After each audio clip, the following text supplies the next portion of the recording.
historical shit in a way that it hasn't been since 2015. There hasn't been a moment like this, arguably, at any point in Trump's presidency or in Biden's presidency. And I think this is going to define him. It's time for Trump and the people in his administration to get off their asses and do something. He's been able to enact policies like Project 2025 when it comes to punishing pro-Palestinian demonstrators, but so far that's all he's been able to get with this. So here's what I would do if I had a mandate from heaven and I had the opportunity to fulfill that mandate. And I don't, so this is just speculation, but this is what I would do. First of all, any city where the body count on a given weekend is the same or worse than the body count in one of these shithole Mosul, Yep. Gogul. If it's a U.S. city where the body count is more than the DE Dust 2 Counter-Strike map in a deathmatch game, there needs to be military presence there. That's not a crazy thing to say. It's a national emergency when you have cities where there's 64-player map death matches happening every weekend. The people that perpetrate this violence in any American city, it's not hundreds of thousands of people. If you took the 80 most violent criminals and put them away for life, you would end American crime, 95% of it, overnight. If you took the most violent people and locked them up and throw away the key, the 14-time felony offenders, there aren't that many of them. There are not a million of them. In an average city, there's not even 100 of them. It's a very simple matter. You take these people, lock them up, the worst ones. The abolition of the death penalty is effectively, where's that? I'm so phone-brained. There was a tweet about it talking about how Plato, the excess of liberty, whether in states or individuals, seems only to pass into excess of slavery. Aristotle, he who bids the law rule may be deemed to bid God and reason alone rule, but he who bids man rule adds an element of the beast, for passion perverts the minds of rulers even when they are the best of men. Thomas Hobbes, during the time men live without a common power to keep them all in awe, they are in that condition which is called war, and such a war as is of every man against every man.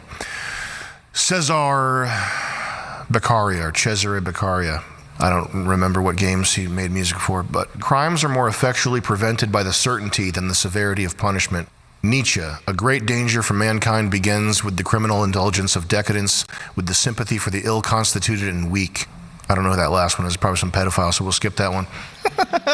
Point being, if Trump doesn't care enough about us to keep us safe in our cities, then fuck him. Arrest James Comey. Can you pull up the Constantino tweet? So this is James Comey on Instagram here posting 8647. Can you even believe this? That this guy is walking around, that's a death threat. Yeah. He needs to be in fucking jail. What's 8647? I have no idea what that 86 means kill, 47 is the 47th president. Oh, interesting. Just because you're speaking in code doesn't mean it's not a death threat.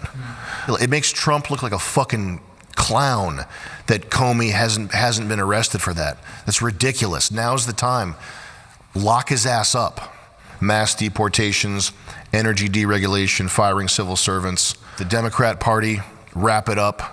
Whatever pretext you have to, I'm not a lawyer, okay? I used to be. Whatever the pretext is, RICO, case, whatever, the people who have called for violence, they should have a day in court. That has to happen.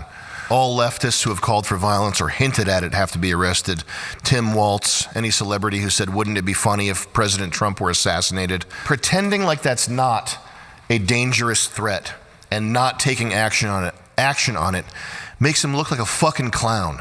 This presidency's a joke. Whoever around him is telling him not to do these things, you have to get rid of them. The women, the Indians, anybody in the administration who's weak sauce on punishing crime, they have to be eviscerated. You got to get them out of there.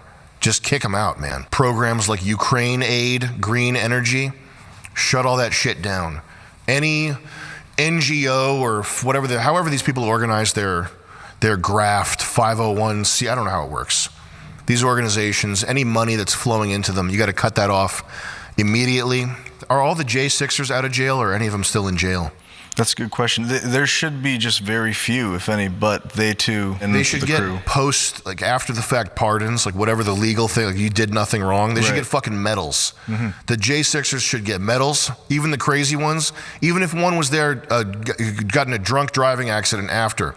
Even the J6ers who are total crackpot, XRP, QAnon freak shows who got in drunk driving accidents and beat their wives after they got released from prison, they should get the fucking Medal of Honor. The guy that killed bin Laden, whatever medal he got a shiny one, chrome, rainbow chrome anodized. I don't know what these faggot soldier medals are. I don't know anything about soldier lingo, so you can't be slinging that around me. I don't understand. But I know that if you're one of these fruitcake soldiers, you get a big shiny one that's got rainbow anodized, and it's like the S that everybody drew in high school. That's the highest one. Whatever that is, invent a new medal, okay? Invent a new one. Give it to all the J6ers and Derek Chauvin. Do that immediately. And Derek Chauvin has to be let out of jail. Yep. Derek Chauvin should be the head of NPR. Yeah.